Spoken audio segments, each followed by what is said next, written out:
Տարածված հաղորդագրության ներկայացվել են Սրբազան պայքար անվանումը կրող շարժման ղեկավարների և մասնակիցների կողմից ահաբեկչության և իշխանությունը յուրացնելու նախապատրաստություն կատարելու դեպքի առթիվ նախաձեռնված քրեական վարույթի շրջանակներում գաղտնի քննչական գործողությունների արդյունքում ձեռք բերված ձայնագրություններ։ Այս մասին հայտնել են քննչական կոմիտեից։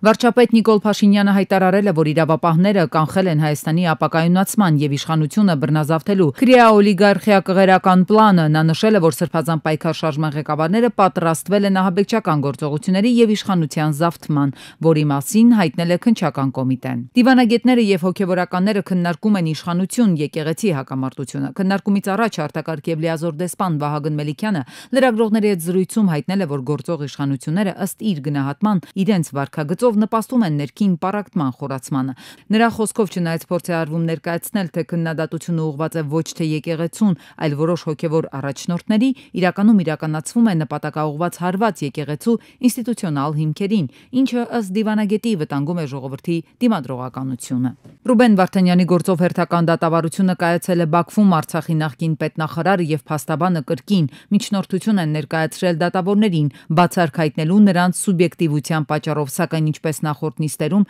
միջնորդությունը թողնվել է առանց քննարկման և հաջորդ նիստը նշանակվել է հուլիսի 1-ին։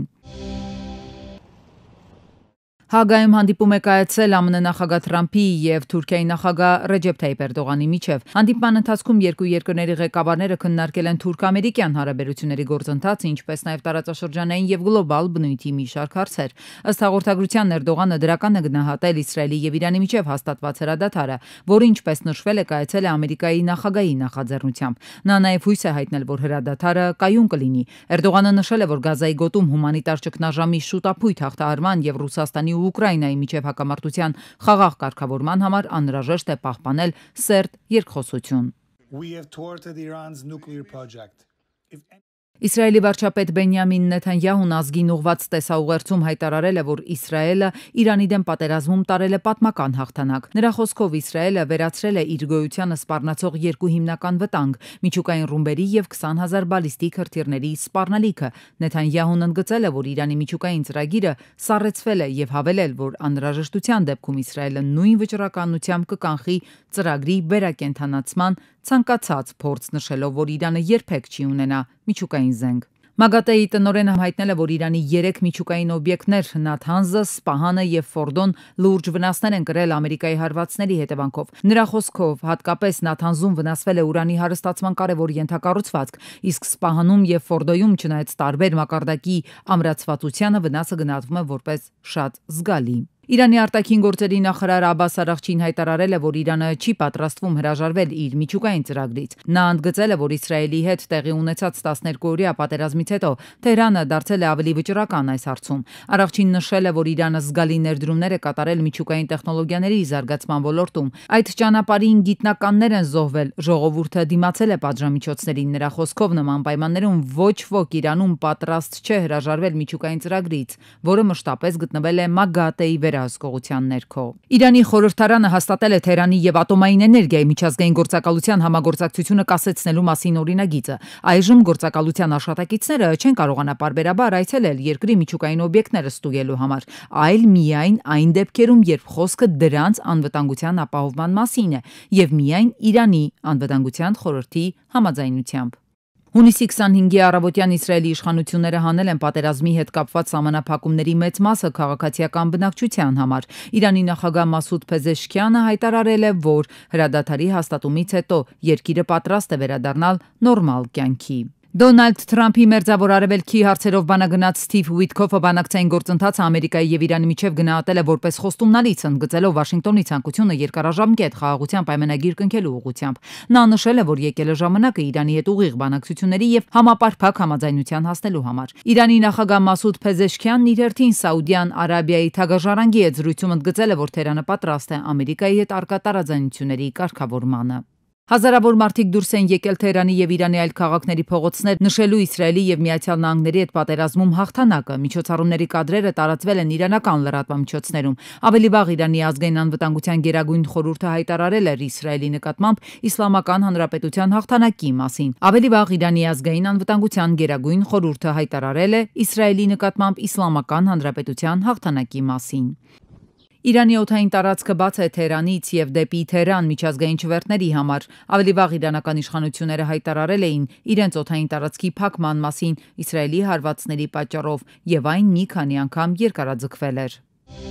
Չինաստանի հարավ-արևմտյան Գույչժոու նահանգում հեղեղումների պատճառով ավելի քան 80,000 մարդ անվտանգ վայր է տեղափոխվել։ Վերջին տվյալներով 48,900 բնակիչ ժամանակավորապես տարհանվել է։ Հեղեղումների պատճառով Սանդուշուի ինքնավար շրջանի արագընթաց ճանապարհին փլուզվել է կամրջի մի մասը, տուժածների մասին տեղեկություններ առայժմ հստակ չկան։ Ռուսական բանակի կորուստները Ուկրաինայում գերազանցել են 1 միլիոնը, որից 250,000-ը զոհվել են։ Այս տվյալները հրապարակել է ՆԱՏՕ-ի բարձրաստիճան պաշտոնյան։ Նա նշել է, որ ըստ դաշինքի գնահատականի տնտեսական տեսանկյունից Ռուսաստանը կկարողանա պատերազմել առնվազն մինչև 2027-ը։ ՆԱՏՕ-ի գլխավոր քարտուղար Ռյուտեն Հաագայում ՆԱՏՕ-ի գագաթնաժողովից առաջ Ուկրաինայի նախագահ Զելենսկիի հետ համատեղ չեպազրույցի ժամանակ Կիևին վստահեցրել է շարունակական աջակցության մասին։ Այս տարի դաշնակիցներն արդեն խոստացել են Կիևին մոտ 35 միլիարդ եվրոյի անվտանգության օգնություն տրամադրել։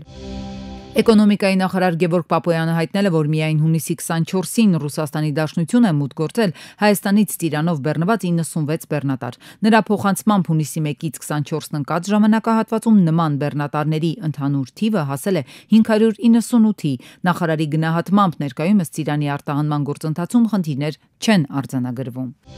Հունիսի 21-ին Երևանի Շերամի փողոցում գտնվող հյուրանոցային համալիրում հայտնաբերվել եւ ձերբակալվել է սպանության փորձի եւ ապօրինի զենք կրելու մեղադրանքով հետախուզվող 34-ամյա տղամարդը։ Նա հետախուզվում էր հունիսի 17-ից։ Ձերբակալության պահին նրա գտնվելու վայրում հայտնաբերվել է Մակարով տեսակի ատրճանակ։ Տղամարդը տեղափոխվել է Երևան քաղաքի ոստիկանության վարչություն եւ ներկայացվել է համապատասխան քննչական մարմին։ Նախաքննությունը շարունակվում է։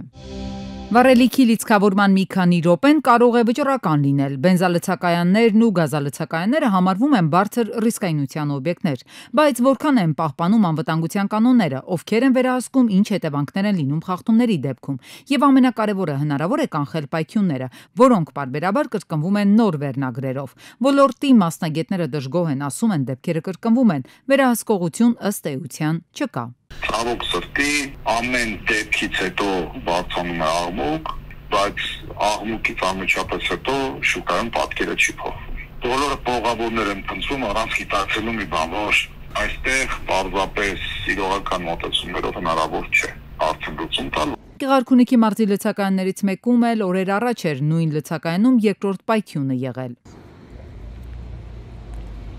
Սակայն տեսչական մարմինը վստահեցնում է, որ իրենք կասեցնում են բոլոր վտանգավոր օբյեկտների գործունեությունը, թեպետ պնդում են, որ վերահսկողությունն ուժեղացված է, դեպքերի վիճակագրությունը շարունակում է մտահոգիչ մնալ։ Ըստ պաշտոնական տվյալների վերջին 1.5 տարվա ընթացքում ստուգվել է շուրջ 252 գազալցակայան եւ բենզալցակայան, որոնցից միայն 69-ն են վերագործարկվել խնդիրները վերացնելուց հետո։ Այս ընթացքում արդեն իսկ ունենք համայնքների հետ համատեղ աշխատանքի ու նաև հարկադիր կատարումն ապահովող ծառայության հետ աշխատանքի արդյունքում քանդված 65 գազա-բենզալցակայան կամ նավթամթերքի պահեստարան։ Ոչ բոլոր խախտումներն են տեխնիկապես շտկելի, օրինակ, եթե պահեստարաններն արդեն կառուցվել են վերգետնյա եւ տնտեսվարողն ի վիճակի չէ դրանք ստորգետնյա դարձնել, այս դեպքում արդեն որոշում են լցակայանն ապամոնտաժել։ Փորձագետները սակայն պնդում են այժմ իրականացվող կանխարգելիչ միջոցառումները հեռու են խնդրի իրական լուծումից, ընդամենը փոքր քայլեր են մեծ խնդրի կողքին։ Հարկավոր է, որ պատկան կառույցները ոչ թե պարզապես խոսեն, առանց պրոֆեսիոնալ մոտեցումների լուծումներ փնտրեն, այլ խորքային հասկանան խնդիրը։ Մասնագետներին նաև անհանգստացնում է գազաբալոնների ստուգաչափման հարցը, այստեղ մեխանիզմի ակնհայտ խնդիր են տեսնում։ Այնպիսի մեխանիզմներ ներդրեցին, որ բոլորին համար պարզ դարձավ, որ մենք ունենալու ենք ոչ թե ստուգաչափում, այլ ունենալու ենք թղթի վաճառք ստուգաչափում, այսինքն իրականում բալոններ առանց ստուգվելու ունենալու են այդ թղթի կտորը իբրև թե ստուգված։ Փորձագետները նշում են, քանի դեռ չկա համապատասխան գնահատական հասկանալու թե որ դեպքերն են եղել գազաբալոնի եւ որ դեպքերը գազալցակայանի մեղավորությամբ, չի կարելի տալ ընդհանուր գնահատական։ Սակայն մի բան ակնհայտ է, պայթյունները չեն սկսվում հանկարծակի։ Լիցքավորումից առաջ, օրինակ, քանի վարորդի են հարցնում՝ ուր է գազաբալոնի շահագործման թույլտվությունը։